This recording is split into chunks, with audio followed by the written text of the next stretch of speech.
কিরে, সকালবেলায় অন্যায় করেছিস তো? হ্যাঁ, ঘুম থেকে উঠেই অন্যায় করেছিস? হ্যাঁ, প্রতিদিন কে ধোবে এত এত? না ডাকলে আমি শুনবো না, আমি ডাকলে শুনবো না। আজকে আবার বিছানার মধ্যে হিসু করেছো।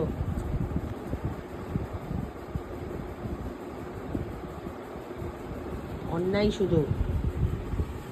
এদিকে চিনি বসে আছে, এই যে আমার সোনা চিনি বসে আছে। চিনু, মেয়ে যে হিসু করে দিয়েছে বিছানায়, হ্যাঁ বলো, তোমার মা কত ধোবে? হ্যাঁ, মা আর বাবাকে ধুতে হচ্ছে। এই যে বদমাসটা, বলি বাবা ধুতু করছো না, আঙুল কামড়াবে না। বাক বাক।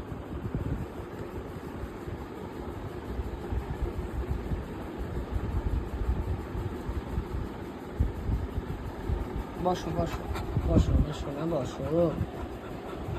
কি হচ্ছে কুটু? এই জন্য মা খচে যায় কিন্তু।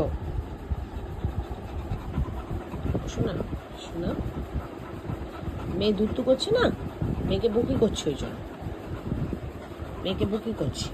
বসো। এই যে অন্যায় করেছে, অন্যায়। এদিকে আয়, এদিকে আয় কুটু, এদিকে আয়, এদিকে আয়, এদিকে আয়। হ্যাঁ,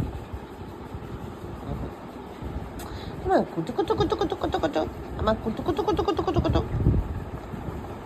না না, আমি দেবো না, আমি ডাকলেও শুনবো না। তোমাদের কাছে ভিডিও আমি ঠিক মতো আনতে পারছি না, কারণ পুজোর সময় আমি একটু কাজে ব্যস্ত। তো এদেরকে নিয়ে যে ভিডিও করব সেই সময়টুকুও আমার হয়ে উঠছে না, এই আর কি। তো তোমরা সঙ্গে থেকো, আমার আর 2 দিন হয়তো একটু ব্যস্ত থাকবো, তারপরে আবার তোমাদের কাছে আমার এই চিনি কুট্টুসকে নিয়ে ভিডিও আনবো। এ কুট্টু, কুট্টু, মারবো তোমাকে ধরে। ঠিক আছে, চলো আজকে তোমাদেরকে একটু চিনি আর কুট্টুসের দেখা করিয়ে দিলাম, আবার পরে এদেরকে নিয়ে আসবো, ঠিক আছে? আয় কুটু আয়, চলো টাটা।